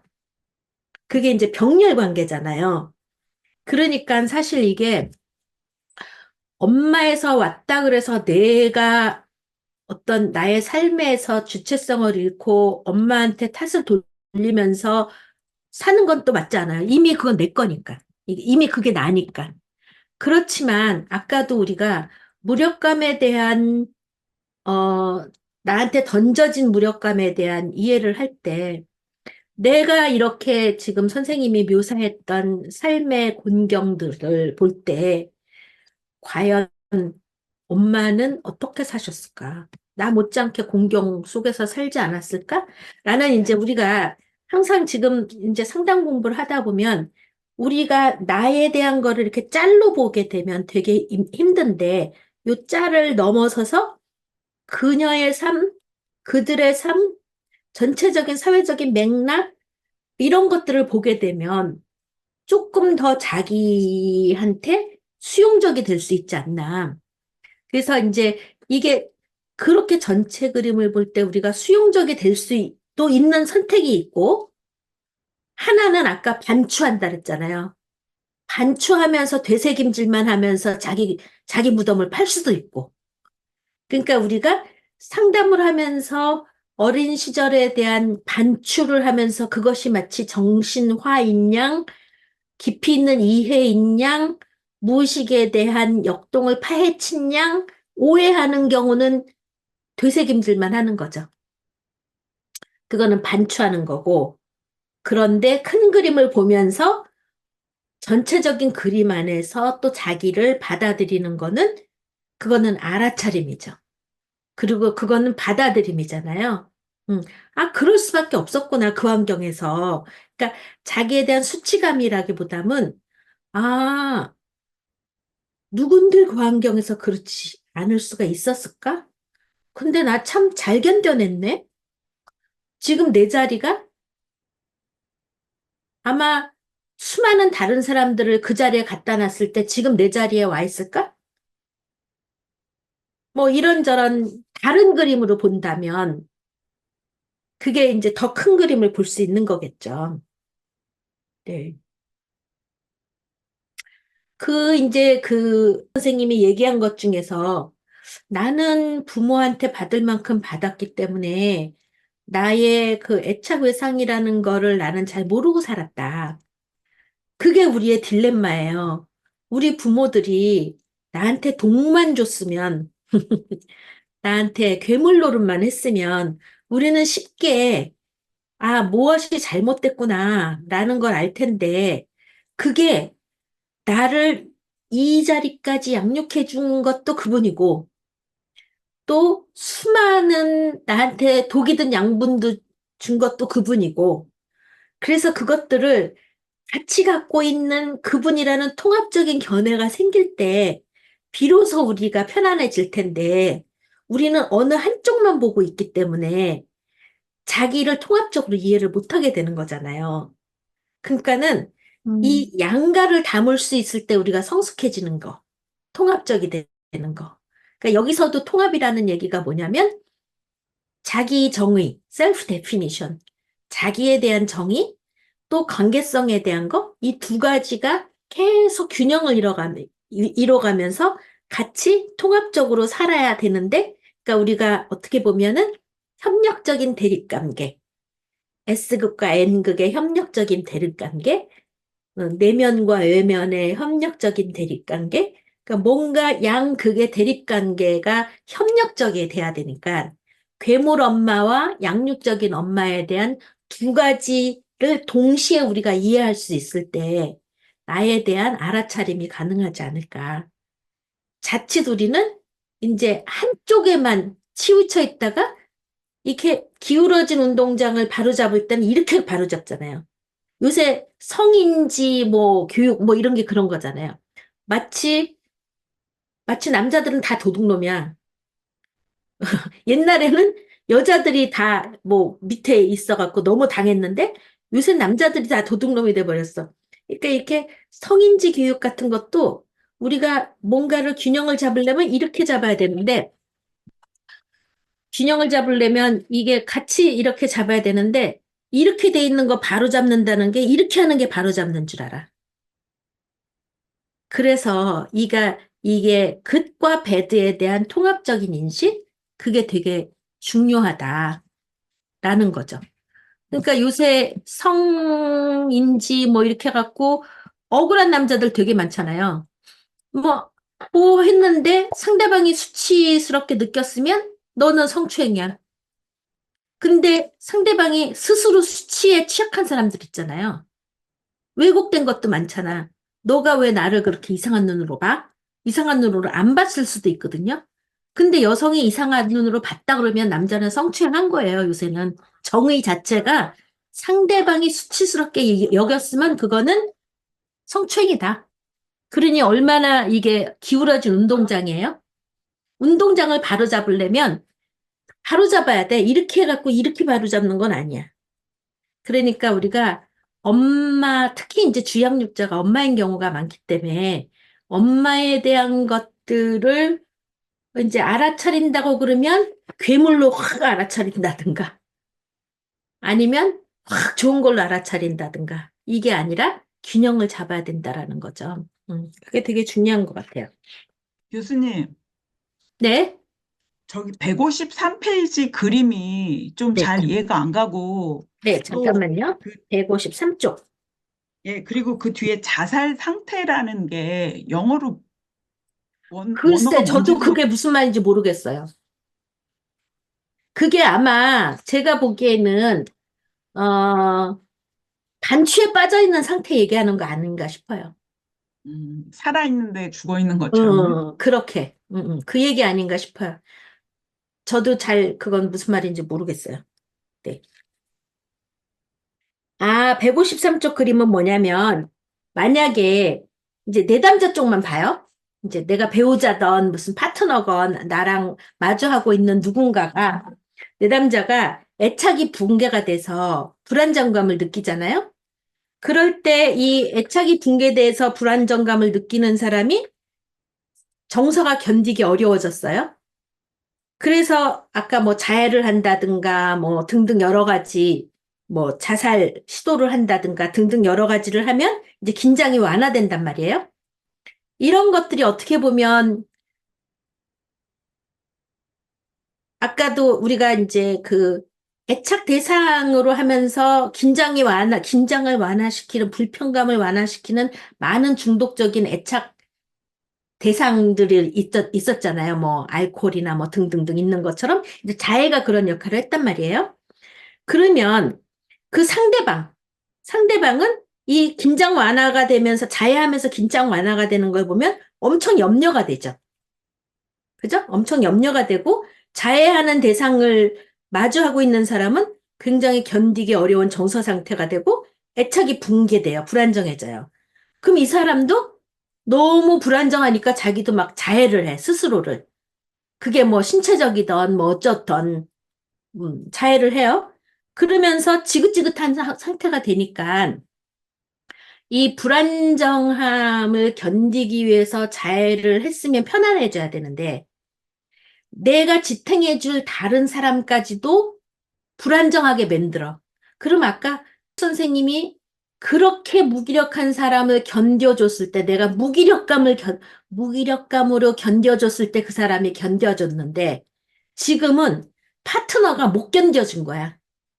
그러니까 이 사람은 더 애착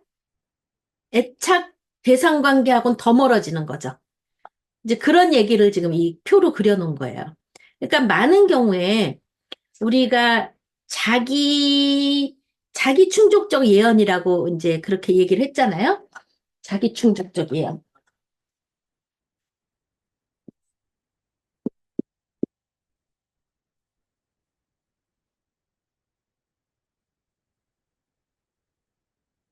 아까 이제 그 선생님이 얘기한 것처럼 집단에 있는 사람들이 모두 나를 거절하게 만드는 것 같은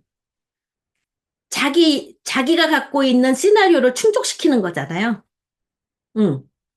그런 것처럼 이렇게 불안정하고 붕괴되고 자해하고 긴장을 완화시키는 사람은 또 붕괴되고 불안정하고 자해하는 환경을 만든다는 거예요. 그러니까 애착에선 점점 더 멀어지는 거죠.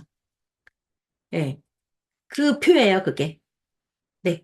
또 교과서에 질문할 거 있으면 해보세요. 그러면 교수님, 그 우울증 환자가 네. 이제 제 내담자 중에 이제 꼭 그 얘기를 하는 거예요. 자기가 그래요. 이제 상담하면 그래요, 선생님. 결국은 다 내가 나빠서 그런 거잖아요. 이렇게 얘기를 하다가 뭐 그러면서 선생님이 나를 그렇게 볼 줄 알았어요. 그래서 막 비난을 하다가 그다음에 나 이렇게 살아봤자 뭐 하냐고. 차라리 죽는 게 낫겠어요. 그러는데 그 사람이 그 얘기를 하고 나서 이렇게 편한 표정을 하는 게 이게 자해인가?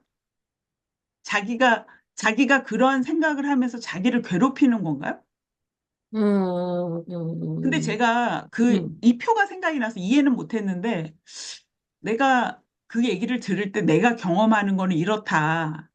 그러면서 제가 느끼는 이제 공포에 대해서 얘기를 했어요.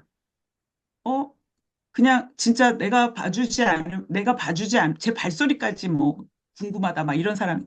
그럼 내가 봐주지 않으면 너는 죽을 수 있다라고 얘기하는 것 같아서 나는 상당히 공포스럽다. 근데 네가 그 말을 할 때, 그리고 그렇게 행동할 때, 그 옆에 있는 사람이 어떤 느낌일지 상상을 해봤냐.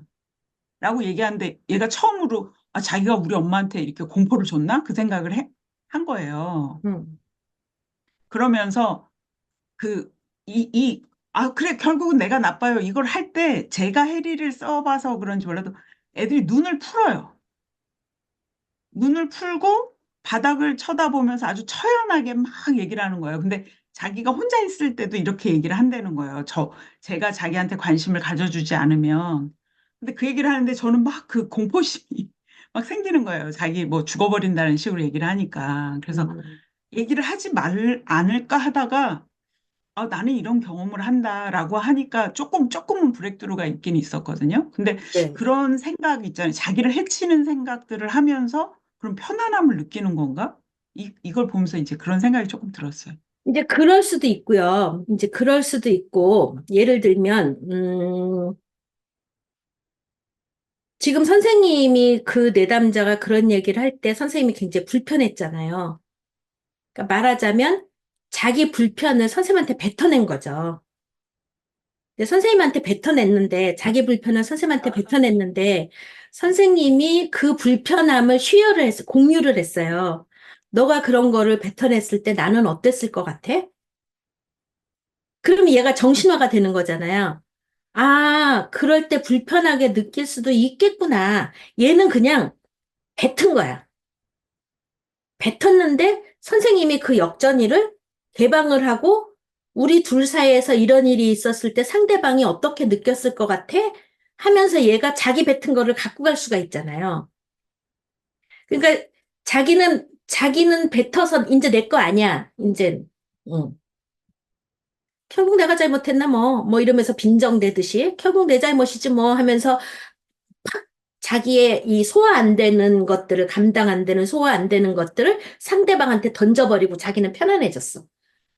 이제 내 건 아니야. 그래, 네가 그랬으니까 내가 그런 거지. 이제 네 탓으로 딱 던져놨는데 선생님이 그거를 딱 히어 앤 나우에서 네가 이렇게 내가 불편한 거를 만약에 초보 상담자라면 아이씨 되게 불편하네. 이걸 어떡하지? 내가 무능력한가? 여기서 어떻게 브레이크스루를 하지? 어떻게 도와주지? 혼자 끙끙 앓으면서 자기 탓을 하고 있을 텐데 상담자는 불편하면 안 돼. 상담자는 도와주는 입장이어야 돼. 상담자는 뭔가가 뭐 이제 조금 더 잘 어떤 매니지를 잘해야 돼. 유능해야 돼. 뭐 이런 역전이가 있으면 꾹 참고 어떻게든 꾸역꾸역 할 텐데 자기의 불편함을 넣고.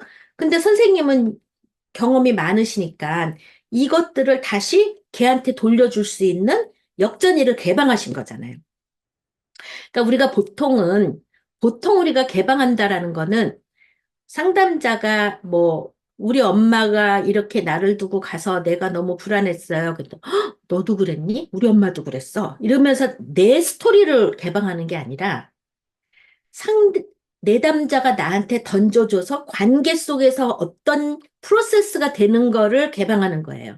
역전이 개방이 유일한 상담자의 개방이에요.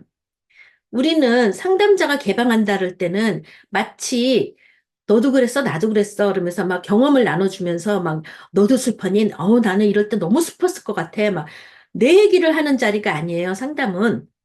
내 얘기를 하는 자리가 아니라 오로지 불균형의 유일한 불균형은 네 얘기를 하는 건데 네 얘기가 나한테 불러일으키는 이런 감정들이 이게 네 건지 내 건지를 한번 점검해 볼 수 있는 거 그것만 상담자가 개방하는 거예요. 역전이 개방.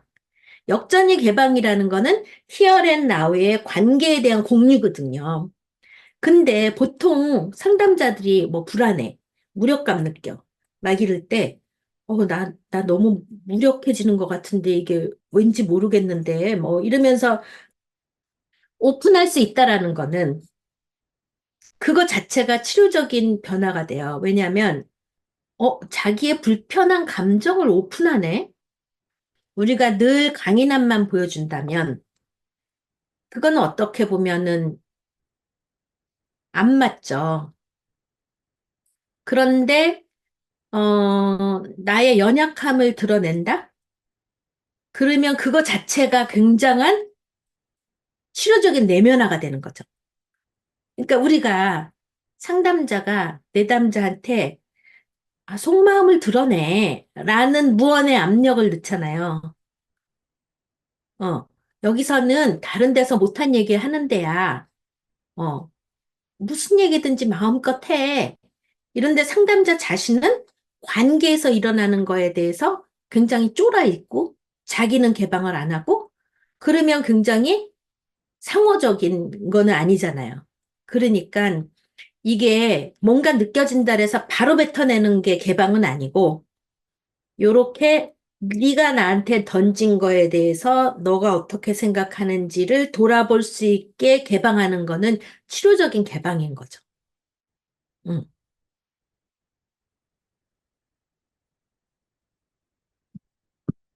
네. 어, 책을 읽어오신 것 중에서 질문하실 거 있으면, 지금처럼 질문을 해보세요.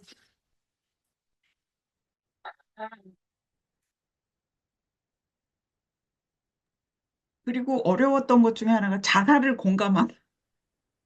그거 중요하죠. 그거 페이지가 어딨죠? 158쪽입니다. 158쪽이요. 네, 그거 중요한 얘기 하셨어요, 지금. 조금만 덧붙여서 얘기해 보세요. 이분이 삶이 어려운 순간에 자살을 생각하는 거는 정상이다. 그리고 때로는 도움이 된다. 그런데 우리는 자살에 대해서 이야기를 하면 먼저 겁을 먹잖아요, 저희가. 그렇죠. 그래서 그걸 이해한다라고 얘기를 하는 게 이게 안전한가? 그 생각이 먼저 확 들어서 읽는데 읽어지지 않는 거 있잖아요, 교수님. 아, 네. 굉장히 중요하죠. 이제 자살이라는, 아까 이제 선생님이 성도착에 대해서 성 얘기한 거랑 자살이라든가 우리가 뭔가 이렇게 안 다루고 싶어 하는 주제들이 있잖아요. 그런데 그분한테 그게 굉장히 중요한 이슈란 말이에요. 그러면 그런 걸 다뤄줘야죠. 어떤 시도를 해봤냐, 왜 자살하고 싶으냐, 뭐, 그걸 자세하게 다뤄준다라는 것이 마치 우리는, 아, 자살을 다뤄주면 자살을 강화하는 거 아닌가? 이런 생각이 드는데, 그게 아니라, 그것들을 숨기고, 이렇게 혼자서 갖고 끙끙 앓다가 충동적으로 해버리는 거하고, 그것이 공유돼서 이야기하는 거하고는 다른 거거든요. 그래서 아주 우리가 무슨 얘기를 하면 좀 더 자세히 얘기해 보세요. 뭐, 비슷한 경우가 있었어요. 뭐, 하면서 우리가 명료와 구체화가 제일 중요하다 그랬잖아요. 좀 더 자세히 얘기해 보세요만 잘하면 60점은 넘는다 그랬잖아요. 모든 자격 시험은 60점만 넘으면 붙어요. 그러니까 선생님들이 상담에 대한 거 모르면 좀 더 자세하게 얘기해 보시겠어요? 비슷한 경험이 있었어요? 그럴 땐 어떻게 하셨을까요? 뭐 이런 식으로 자꾸 구체화 명료화만 하면 스스로가 이제 아까 얘기한 짤에서 큰 그림이 그려지는 거거든요. 그러니까 자살이라는 것도 아주 구체화 명료화하는 게 중요하고 특히 이제 이런 목회 상담에서 이혼 얘기가 나오면 어떻게든 막아보려고 그래요. 어떻게든 막아보려고 그러는데 그게 아니라 어, 이혼을 생각하게 된 것들을 좀 더 자세하게 얘기해 보실래요? 좀 더 자세하게 얘기해 보면은 자기가 지금 뭐가 불편한지를 알아요. 근데 뭐가 불편한지가 얘기가 되면은 그런데 이런 면은 좋아요로도 나가요. 꼭 그거를 위해서 하는 건 아니지만 우리가 이혼하면 큰일 난다고 정해놓고 상담을 하면 공감을 못 하는 거죠. 공감을 못 하는 거고 계속 우리는 내가 갖고 있는 정답을 갖고 내담자를 도와주는 거예요. 아, 뭐, 부부학교 한번 다녀보세요. 뭐 좀 해보세요. 뭐 좀 해보세요. 하면서 이 사람은 지금 죽겠다는데, 아주 결혼 생활이 무섭다는데, 당장 이혼하고 싶다라는데, 그냥 큰일 날 것, 이혼하면 안 될 것 같지만 얘기하면, 이 사람은 방어적으로 되겠죠. 그런데 어떤 면이 이혼하고 싶으냐. 만약에 이혼하려면 어떤 스텝을 밟아야 되느냐. 그럴 경우 어떤 것들을 감당해야 되느냐. 그래서 그럴 경우 어떤 장점이 있을 것 같으냐. 그러면 그 장점을 위해서 내가 감당해야 될 게 뭐냐. 이렇게 자꾸만 스스로가 이거저거 명료화시켜 가면서 결론적으로는 이혼할 수밖에 없어요. 하면, 아, 그렇게 생각하냐. 내담자랑 명료화 작업을 계속 하다가 보면 자기가 큰 그림을 보면서, 아, 내가 요런 면이 있어서 좀 이렇게 생각했는데, 이렇게 생각해도 되겠군요 하면서 열린 마음으로 가야 되는데, 무조건 붙여놓으려고 하다 보면 떨어져요. 그러니까 우리가 갖고 있는 고정관념에서 조금 열려 있으셔야 성도착도 마찬가지고, 우리가 하여튼 성이냐, 뭐, 뭐냐, 이렇게 구체화시키지 말고 아까 132쪽에서 얘기한 것처럼 애착 외상으로 나타나는 뭔가의 드러난 현실이지. 그게 성으로 드러나기도 하고, 아까 같이 의존의 그 관계 집착으로 나타나기도 하고, 회피와 단절로 나타나기도 하고, 양상은 많은데, 그 밑에 이 사람이 겪어낸 어려움들, 본경은 무엇일까에 대한 공감, 그런 것들이 훨씬 더 중요하다. 이런 이야기인 거죠. 그래서 이제 선생님들이 두려워하는 것들에 대해서 선생님이 두려워하면 내담자들은 두려워해요. 그러니까 선생님들이 그거에 대해서 조금 열린 마음을 갖고 있으시는 게 중요하죠. 네. 네, 그게 이제 159쪽의 자살 초점 처치에 대해서 잘 나오죠. 그 159쪽을 잘 읽어보시면, 도움이 되세요. 음. 교수님, 네. 저기, 정신화하기하고, 그러니까 인지행동 치료에서 인지치료하는 부분, 인지치료가, 그러니까 인지치료는 결국 이제 부정적 사고, 비합리적 심리학을 찾아내서 이제 생각을 바꾸는 건데, 정신화하기하고 인지치료의 인지 재구조화하는 게 비슷한 건가요? 아니, 정신학기가 더 일단 큰 개념인 건가요? 정신화하기의 개념 안에 우리가 정신화하기라는 거는 몸, 마음, 뇌가 다 들어가 있잖아요. 몸, 마음, 뇌가 다 들어가 있는데 우리는 인지, 정서, 행동이 우리 안에 다 있는 거잖아요. 인지적인 정신화도 있을 수가 있고 마음으로 마음을 헤아리는 것도 있을 수가 있고 여기서 이제 우리가 그 약물로 행동이 치료가 되기도 하고 또 애착 환경이 바뀌면서 신경 전달 물질이 바뀌기도 하고 이런 것처럼 인지, 정서, 행동 어느 측면으로 가든 정신화하기가 중요한 거겠죠. 음, 우리는 어느 한 면에 인지만 있는 사람도 아니고 정서만 있는 사람도 아니고 행동만 있는 사람도 아니고 어떤 지점을 통해서든 가야 되는데 어떤 사람이 굉장히 그러니까 말하자면 사이킥 이퀴벌런스가 인지적인 거잖아요. 자기의 내적 작동 모델로 악마인데 천사로 보고 천사인데 악마로 보는 거잖아요. 네. 그래서 선생님들이 다 배우세요. 다 배우셔갖고 그것을 이 사람 어디서 자꾸 뭔가가 시끄러운 소리가 나는 것 같은데? 네네. 음, 그 사람이 지금 주된 어려움에 접근을 하려면 선생님들이 다 갖다 쓰면 돼요, 무조건. 다 갖다 쓰세요. 이거는 정신화에서는 뭐 역동만 써야 돼가 아니라 그 사람을 이해하려고 갖다 쓰는 거 다 갖다 쓰시면 돼요. 음.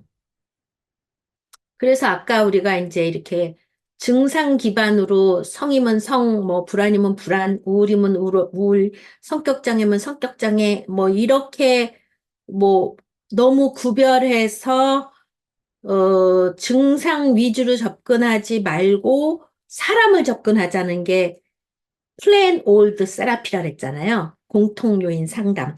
공통요인 상담으로 인간을 만나가려는, 인간을, 지금 선생님이 알고 있는 많은 이론들이 사람을 이해하려는 도구잖아요. 예.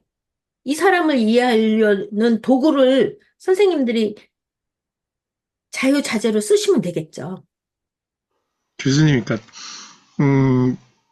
그러니까 본 알렌 박사님은 이 책에서 투사적 동일시, 뭐 어떤 대상관계적 이론은 이야기하고 있지 않은데, 교수님은 예를 들어서 정신화하기 실패 세 가지 양태 중에 뭐 마음, 현실 일치 이거를 이제 대상관계적으로 뭐 이제 풀어서 이렇게 설명도 해주셨는데, 그러니까 투사적 동일시로 설명을 해주셨는데, 그러니까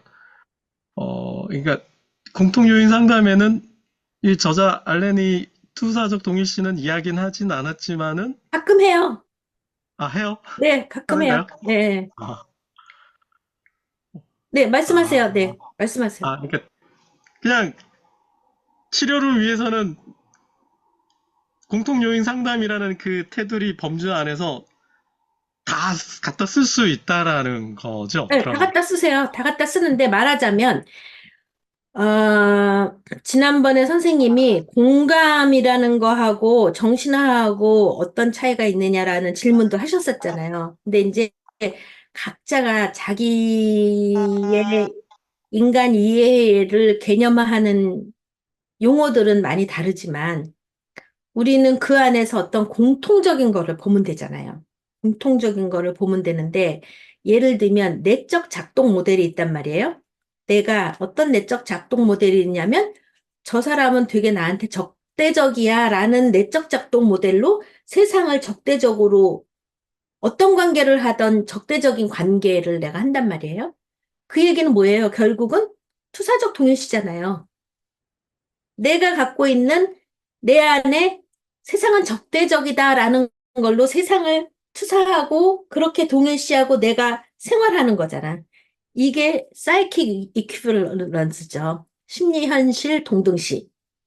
그러니까 누군가가 개념을 이야기할 때 그 개념이 어떻게 설명될 수 있는가를 내가 이해하면 내적 작동 모델이라는 게 그렇게 이해되잖아요. 어떠세요, 선생님? 그렇게 이해가 안 되시나요? 아니요, 이해가 되고요. 그러니까, 정신학이라는 그 말 속에, 그러니까 이제 저희 교수님 말씀 중에 이제 저희 이제, 어떤 내담자가 느끼는 모든 감정들을 던지고 상담자가 받고, 이런 과정이 이제 투사적 동일시 과정의 모습인데, 뭐 이제 내적 작동 모델이, 이게, 그러니까 개념에 갇혀서 그런지, 그러니까 이제, 이거를, 그러니까, 뭐라 그래야 되나, 그러니까, 비슷한 개념인 것 같아서 같이 봐야 되는지, 저는 이제 배우는 입장이니까, 같이 봐야 되는지, 다르게 봐야 되는지, 어떻게 봐야 되는지가 궁금해가지고, 그러니까 교수님은 계속 이거를, 다양하게 이제 막, 정신학이 속에서 막, 투동도 얘기하셨다가, 내적 작동 모델로도 말씀하셨다가, 알레는 인지치료적인 모습도 이야기를 하고, 뭐 어떤 다양한 상담 이론들을 가지고 이야기하니까 좀 읽는 입장에서는 조금 좀 혼란스럽기도 해가지고, 이거를 어떻게 봐야 되는지 이제 궁금해서 여쭤보게 됐습니다. 네. 네, 그래서 이제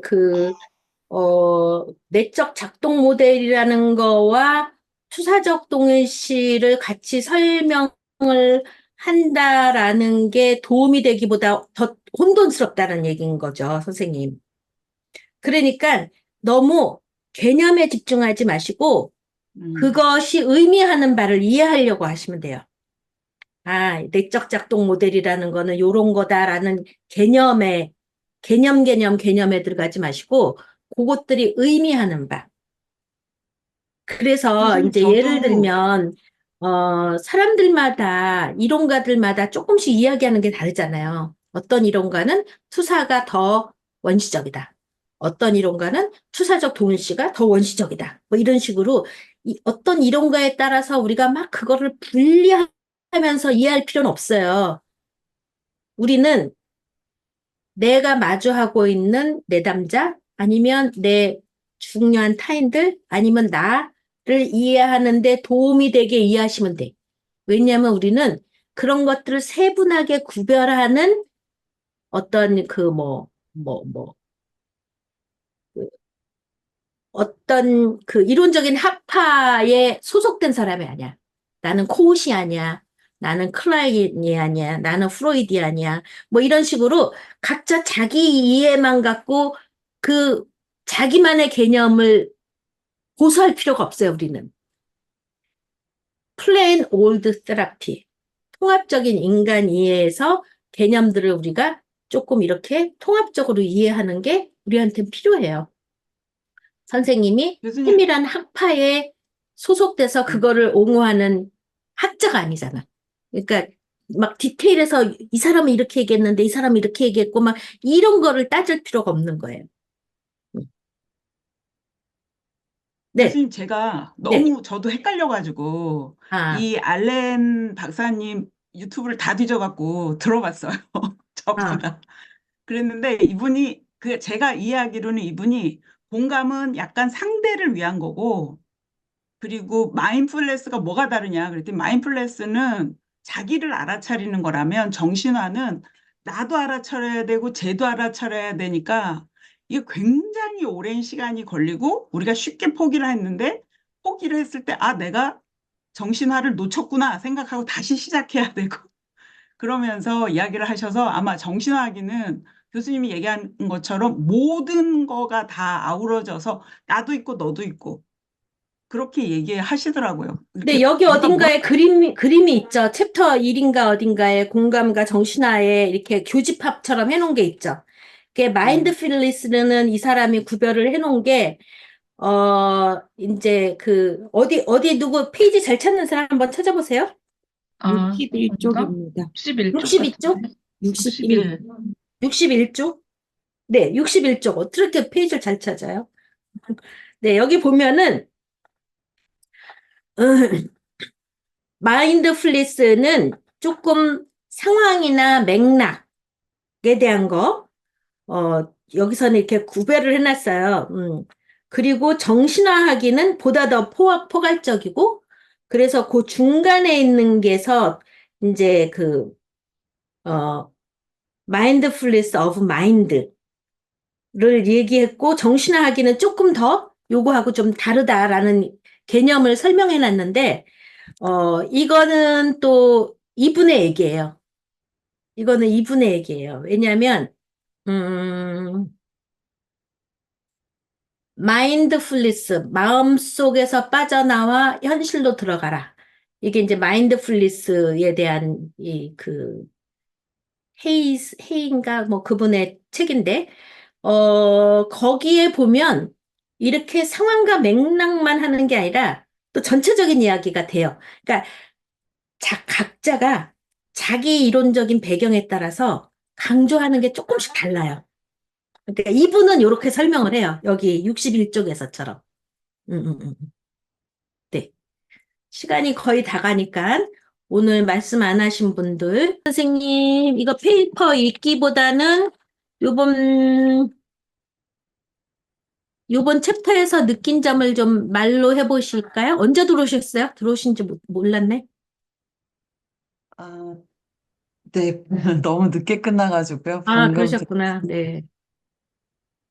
네, 우리가 짬뽕이 돼서 지금. 음. 어, 네네네. 본, 이제, 제가 레포트에는 썼지만, 네, 이게 첫 번째에서 두 번째, 두 번째에서 세 번째, 연쇄고리처럼 계속 뭐가 폭탄이 터지는 것 같은 그런 생각이 들었어요. 그래서, 어, 음, 이제 그러니까 어떤 문제가 생겼을 때 애착 문제 때문에 저는 일중독으로 갔는데 일중독에 빠졌다가 그 일중독에 빠진 것 때문에 아빠하고 관계 갈등이 생기고 또 그 관계 갈등이 생기는 것 가운데 내가 내 신체를 돌아보지 않게 되는 그래서 또다시 이런 고리를 계속 돌게 되는 것 같은 그런 생각이 들어서 뭐 계속 우리가 지금 애착에 대해서 공부하고 있지만 상담을 하면서도 애착고리에서 시작하는 게 어, 뭐 어떤 일 중독이든 관계 갈등이든 풀 수 있는 키가 되겠구나 이런 생각을 또 한 번 했던 것 같아요. 그래서 저는 요번에 이 과를 읽으면서 제가 아버지를 모시면서 심각하게 겪었던 갈등들을 이 과정을 통해서 돌아보면서 제가 박사과정 들어가면서 굉장히 많이 아팠었거든요. 이제 거기까지 가게 된 게 어떻게 보면 첫 고리를 따라가 보면 나의 불안정 애착에서 시작됐겠구나 이렇게 생각을 하고 이어보니까 굉장히 잘 이어지더라고요. 그래서 굉장히 많은 도움이 됐습니다. 네. 요 책도 그렇고, 중독책도 그렇고, 책이 너무 좋아요. 네. 네. 네. 저는 오늘, 인지, 행동, 정서, 이게 전체적으로 이제 해서 정신화하기, 이 말이 좀 가슴에 들어왔는데, 그렇다면 이게 이제 다 어우러졌을 때 이게 정신화할 수 있는 건데, 저는 아직 그런 단계까지는 못 가는데, 교수님이 이제 평소에 얘기하신 그런 말씀들이, 이게 정신화하기 위해서 통합돼서 해주시는 말씀이구나, 이렇게 생각이 들었어요. 오늘 같은 건 이제 많이 건드려지는 게 좀 많았어요. 요새 이제 현재 제 현실의 문제하고 이렇게 겹쳐봤을 때. 그러면서, 조금 더 내가 좀 생각 좀 해봐야 되고, 더 책도 찾아봐야 되고, 좀 내가 부족한 게 많구나 그런 걸 느꼈습니다. 네. 그 감사합니다. 자살에 대한 거는 아까 우리가 몇 쪽이라고 그랬죠? 한번 그거 좀 다시 읽어볼까요? 이제 중요한 것 같은데. 159페이지. 159쪽이요. 네. 교수님, 네네. 제가 좀 말씀드려도 될까요? 네네네네네. 저희가 청소년들 자살 자해가 늘다 보니까 아, 이 매뉴얼이 있어요. 그러니까 네. 되게 구체적으로 물어봐야 되고요. 네. 어떤 방법으로 하는지, 시도 방법까지 구체적으로 물어요. 그렇죠. 네, 그 자해도 마찬가지고 어떤 걸 그렇죠. 도구를 사용하는지, 네. 그리고 몇 회 하는지, 그때 기분 어떤지까지.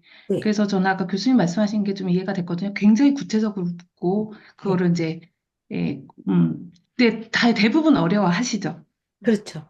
예, 근데 그게 매뉴얼이에요. 맞아요. 네. 맞아요. 맞아요. 그러니까 우리가 상담을 할 때, 좋은 얘기만 하려고 상담 온 건 아니죠. 어디 가서도 할 수 없는 이야기를 하러 온 거고, 또 가장 우리가 직면하기 어려운 것들을 직면해야만 우리가 숨은 감정을 찾아야 내 안에 어떤 핵심 감정이 나를 자극하고 있는지를 찾아야 되기 때문에 그런 가장 이야기하기 힘든 것들을 어디서도 할 수 없는 것들을 할 수 있는 장소가 여기기 때문에 우리가 좋은 것만 좋게 한다라는 거는 그냥 상처에다가 그 통증 완화시키는 마취제만 주는 거죠. 근데 제가 좀 생각했던 거는 우리가 보통 이제 죽고 싶다 이런 말을 많이 하면은 아 내가 죽고 싶다 그러고 아, 나 죽고 싶어요 나 자살하고 싶어 이렇게도 들리는데 그게 아니고 이제 우리는 살면서 웬만하면 죽고 싶다 뭐 나가 죽어라 뭐 웬만하면 그냥 지나가는 말로 아우 뭐 행복해 죽겠어 뭐 좋아 죽겠어 뭐 아우 저 사람 싫어 죽겠어 죽겠다를 항상 많이 쓰니까 그게 내 건 줄 알았는데 결국은 알고 보니까 그 말을 하는 그 도중에 나오는 말이지 자살을 의미하는 게 아니고 아, 그렇죠. 지금 그런 죽겠다는 얘기 하는 거 아니라 실제 자살. 예, 자살해. 근데 이제 제가 생각하는 거는 자살이라고 생각했지만 그게 자살이 아니고 그냥 난 죽고 싶어요. 그러면 우리가 자살로 받아들일 수가 있는데 아, 그런 거 말고. 예, 제가 진짜 자살. 진짜 네네. 진짜 자살해야 돼요. 네. 자살. 선생님, 마지막으로 한마디 하시고. 저는 애착 안정이 깨지고 정신화 능력이 손상되고 그랬을 때 이제 어떤 그 자해, 자살 이런 걸 인해서 그 파트너들이 똑같이 그걸 경험하게 되잖아요. 그러면서 사실은 더 그 애착이 불안정해지고 이게 이렇게 계속 이렇게 악순환처럼 되는데 사실은 되게 그런 어떤 가정이 그럴 수 있잖아요. 그럴 때 그들을 돕는 거는 결국은 우리가 어떤 복합 외상이나 애착 외상에서의 우리가 했던 것들, 할 수 있는 것들, 그 부분밖에 없겠구나. 또 상담이 필요하고, 그리고 되게, 이렇게 지지자들, 가까이 있는, 그들 곁에 있는, 그래서 그런 자원들, 그런 것들을 어떻게 이제 이들을 도울까. 그리고 아까 연수 얘기하셨던 그런 거를 되게 사실은 그게 감당하기 어렵잖아요. 네, 그래서 그거를, 그럴 때, 감당할 때 도움이 되는 자원들. 그때 어떻게 할 것인가? 그게 어떻게 하면 내가 그걸 잘 감당할 수 있도록 돕고, 내가, 그거로 인해서 너무 상하지 않고, 그 역할을 해낼 수 있을까? 그걸 어떻게 지원하고, 그걸 어떻게 찾을 것인가? 그 부분이 조금 더 맞아요. 궁금하고, 맞아요. 네, 네네.